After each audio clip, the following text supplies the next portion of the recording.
Kalau di Malaysia nggak pernah muncul begitu. Malaysia melafalkannya Matthew, Mark, Paul. Kenapa? Karena Malaysia pernah dijajah Inggris. Kita pernah dijajah Belanda. Makanya kalau melafalkan abjad, coba perhatikan. Kita melafalkannya apa? A, B, C, D, E. Di Malaysia nggak ada pelafalan kayak begitu. A, B, C, D. Jadi kita ini tidak murni berdiri sendiri pada masa itu. Tapi ada pengaruh dari kolonialisasi yang sampai sekarang dilestarikan. Itu jejaknya bisa dilihat itu. Ini kajian filologi. Ngomong-ngomong di sini ada yang filologi enggak? Oh, belajar filologi sama saya. Jadi tradisi Katolik, Protestan, termasuk Islam selalu melanggengkan nama sang tokoh ini. Di dalam tradisi Yahudi juga sama. Cuma mereka sholatnya 3 kali. Apa yang dibunyikan itu? Menyebut begini, Shema Yisrael, Adonai Eloheinu, Adonai Echad. Artinya, dengarlah wahai Israel, Allah Tuhan kita, Allah itu Esa. Kalau diterjemahkan di sini. Di situ ada kelanjutannya. Elohei Avotenu, Elohei Abraham, Velohei Yitzhak, Velohei Yaakov. Tuhannya nenek moyang kami. Tuhannya Ibrahim, Tuhannya Ishak, Tuhannya Yakub. Itu diulang. Coba perhatikan ya, kalau kita lihat dan kita harus cermati itu. Di Hebron, sekarang lagi kisruh ya, di daerah Palestina. Hebron itu tempat makamnya Abraham. Itu hanya dipisah semacam teralis begitu. Ini tempat ibadah Muslim, ini tempat ibadah Yahudi. Sebelahnya ini makamnya Abraham. Coba bayangkan, yang Muslim membaca Allahumma salli ala Muhammad wa ali Muhammad kama sallaita ala Ibrahim wa ali Ibrahim. Yang di sini bahasa Arab, yang sono bahasa Ibrani. Elohei Avatenu, Elohei Abraham, Elohei Yitzhak, Elohei Yaakub. Seandainya Abraham atau Ibrahim bangkit dari alam kubur, kira-kira melihat itu kayak apa reaksinya? Ini anakku yang sini bahasa Arab, ini bahasa Ibrani. Kok saling bertengkar, padahal ininya sebagai pilarnya. Kira-kira reaksinya seperti apa? Bayangkan tuh. Sampai pernah nggak melihat zombie? Pernah lihat? Sampai nggak terlalu serius mendengarkan saya? Relax aja deh.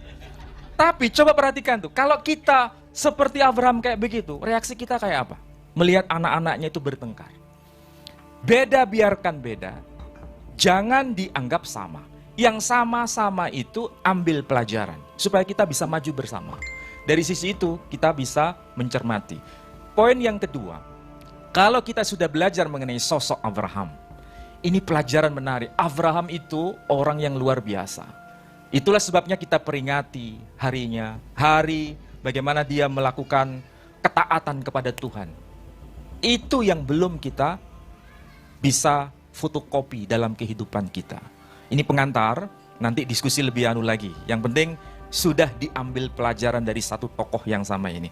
Saya, Bapak Jenderal, Romo, dan Gus Fuad, semua yang ada di sini selalu mengagungkan tokoh yang satu ini. Ini adalah perekatnya.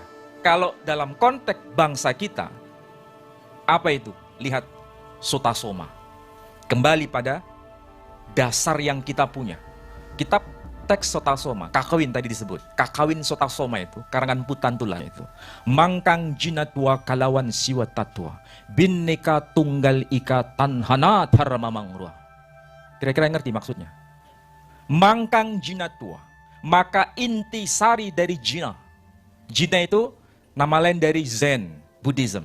Buddha. Kalawan siwa tatwa. Dan inti sari dari Shiva. Tunggal, satu. Binneka tunggal ika. Berbeda-beda tetapi tetap satu.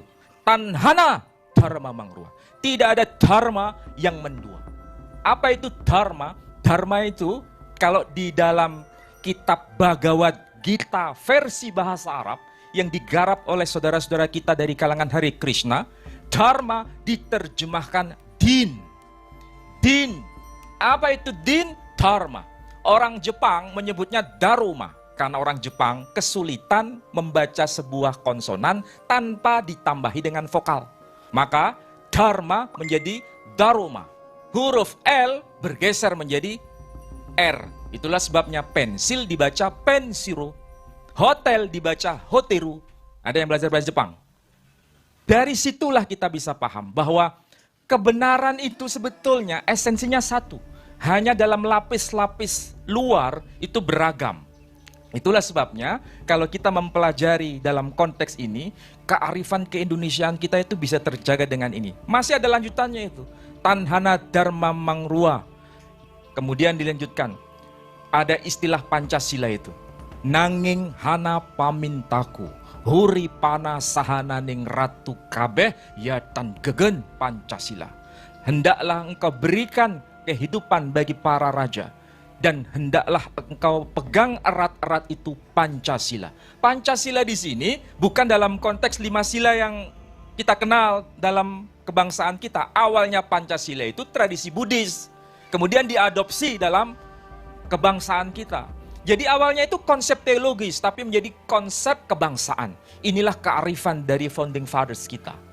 Yang kemudian kita kenal dengan pilar, salah satu pilar dari 4 pilar yang kita pelajari itu. Alisius Budi Utomo. Sebetulnya bukan Ustadz Alisius Budi Utomo, tapi Romo sebetulnya. Tapi sekali lagi mau disebut Ustadz atau Romo, itu bukan bahasa Arab dan bukan bahasa Latin. Ustadz itu bahasa Parsi, artinya guru. Romo itu seorang yang bisa mengemban. Romo, arti harfiahnya bapak. Singkatannya rokok mojo. Kalau beliau mengatakan rokok mojo, ya boleh saja karena dia perokok, jadi mengatakan demikian. Jadi memang kita bertemu ini pada siang ini bukan sebuah kebetulan, tapi merupakan rancangan yang tentu saja di luar nalar kita. Kita sebagai bangsa harus memulai dari akar bersama. Kita mencari semacam pijakan yang harus dapat kita validasi. Maksudnya apa? Begini, kita yang berhimpun di sini bisa mengambil teladan dari tokoh besar yang bernama Abraham atau Ibrahim. Kalau saya mulai dari tradisi Islam, kita kebanyakan ini hanya mengenal nama Ibrahim. Jadi kalau misalnya, ini para penghafal Quran yang sedang nabuh gamelan. Jadi jangan curiga yang nabuh gamelan itu tidak mengerti Quran. Mereka ini para penghafal Quran juga sekaligus mahir memainkan gamelan. Ini manusia yang unik. Hafal Quran 30 juz, bukan juz 30. Oh iya. Jadi yang sedang main gamelan di sana itu hafal Quran 30 juz. Kalau saya hafal Quran juz 30. Beliau hafalnya Quran itu cuma 30 juz. Jadi beliau taunya itu Quran itu 30 juz. Nah, saudara-saudara, kita coba cari tokoh yang bisa mempersatukan kita supaya kita duduk di sini itu bisa mengambil pelajaran. Saya mulai dari tradisi Islam dulu. Kalau sebagian besar kita membaca ayat itu kan bunyinya begini.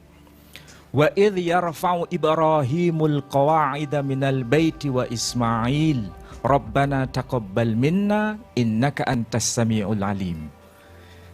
Di situ muncul nama Ibrahim dan kita hafal ayat itu. Tapi jarang dan memang jarang di antara kita itu membaca dengan dialek yang lain. Padahal itu Islami sebenarnya. Apa itu? Wa idh yarfa'u Ibrahimul qawa'ida minal baiti wa Ismail. Jadi dibunyikan Ibrahim. Mau dibaca Ibrahim, mau dibaca Ibrahim, sosoknya satu. Dibaca dalam sholat, boleh. Ibrahim. Jadi kalau misalnya Gus Fuad Pleret membaca dalam sholatnya, dan kita mendengar itu misal sholat Jum'ah, dibaca wa idh yarfa'u Ibrahimul qawa'ida minal baiti wa Ismail. Yang belakang jangan subhanallah. Kalau dibaca subhanallah, ini yang pekok, itu yang mengatakan yang ngoreksi tadi atau yang sedang baca. Nah, ini umat Islam sendiri nggak paham. Nah, kalau kita membaca Ibrahim atau melafalkan Ibrahim, tokohnya satu. Sama-sama dialek dalam bahasa Arab. Sementara dalam bahasa Ibrani tidak membunyikannya itu Ibrahim atau Ibrahim, tapi Avraham. Kalau kita baca Alkitab yang versi bahasa Ibrani, itu muncul nama itu. Apa itu? Benai Avraham, Yitzhak, wa Yismail. Anak-anak Abraham ialah Ishak dan Ismail. Apakah ayat begini ada dalam kitabnya umat Islam? Ada. Persis, cuma susunannya agak beda dikit. Tapi maksud pesannya itu sama. Apa itu? Alhamdulillahilladzi wahabali alal kibari Ismaila wa Ishaqa inna rabbi lasami'ud du'a. Segala puji bagi Allah yang menganugerahkan kepadaku di masa yang sangat tua, yakni Ismail dan Ishak. Sesungguhnya Tuhanku maha mendengar atas doa yang dipanjatkan. Jadi inti pesannya itu bisa ditarik benang merah antara tradisi Kristiani, Katolik, Islam, di situ ketemu. Jangan kaget di antara kita. Ternyata tokoh Abraham ini atau Ibrahim bukan milik eksklusif tradisi Timur Tengah ternyata.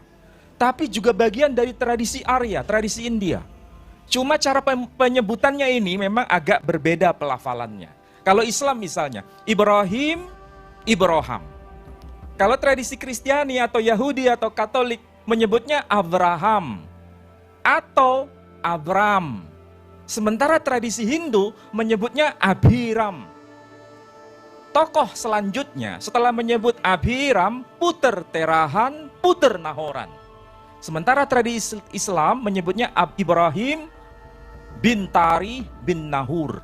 Tradisi Yahudi karena Ibrani atau tradisi Kristen basisnya bahasa Ibrani, Abraham bin Terah bin Nahor. Itu kalau ke atas nyambung semua itu. Misalnya Yishmael atau Yitzhak, ben Abraham, ben Terah, ben Nahor, ben Seruk, ben Ra'u, ben Pelek, ben Ever, ben Shela, ben Arpakshad, ben Shem, ben Noah. Tapi bukan ben Peter Pan ya. Kalau bahasa Arabnya bin. Kalau bahasa Sanskritnya itu menyebut puter. Makanya disebut puter terahan. Terahan bahasa Sanskrit. Tarih bahasa Arab. Terah bahasa Ibrani, ketemu itu induknya. Jadi dari sini kita punya kearifan. Memang Tuhan yang disembah itu, yang diajarkan Tuhan sendiri kepada manusia generasi awal, itu memang ya itu saja, nggak ada yang lain. Jadi sebetulnya itu. Nah, kalau kita merujuk pada tokoh besar ini, memang itu dipelajari di sekolah teologi ya, di sini ada UIN kan, UIN Sunan Kalijaga. Atau di tempat-tempat lain juga mengajarkan ada semacam meeting point ini. Mengenai perbedaan-perbedaan itu anggap saja sebagai kekhasan masing-masing. Jangan ribut di soal kekhasan itu. Karena sampai kapanpun ila yaumil kiamah atau 1 hari sebelum kiamat nggak ketemu memang. Mau dipertemukan di mana? Yang penting yang sama jangan dibuat beda, yang beda jangan dibuat sama. Ini kekhasan. Nah, tokoh sentralnya itu. Sehingga kita lihat, kalau misalnya Muslim, ketika sholat itu, apa yang dibaca? Ketika tahiyat, Allahumma salli ala Muhammad wa ali Muhammad, kama sallaita ala Ibrahim wa ali Ibrahim. Pakai Sayyidina boleh, nggak pakai Sayyidina boleh. Mau pilih yang mana? Monggo kerso. Tapi nggak usah ribut. Ini masalahnya di situ. Nah, ini kalau tradisi Islam, selalu menyebut nama tokoh ini. Tradisi Katolik maupun Protestan, lihat saja itu Perjanjian Baru ini Romo pasti hafal ayatnya. Di bagian awal diingatkan tuh tokoh ini mesti muncul. Apa itu? Kalau bahasa aslinya bahasa Suryani, kalau boleh saya kutip itu bunyinya begini. Ketava dilidu teh Aiso de Mesiho breh David breh Abraham. Ini bahasa Suryani. Nah, ketemunya di Islam itu menyebut Isa Al-Masih, bahasa Suryani menyebut Aiso de Mesiho. Kalau Yesus Kristus itu karena kita pengaruh Belanda. Karena Belanda itu menyebutnya Yesus Kristus, Paulus, kemudian Matius,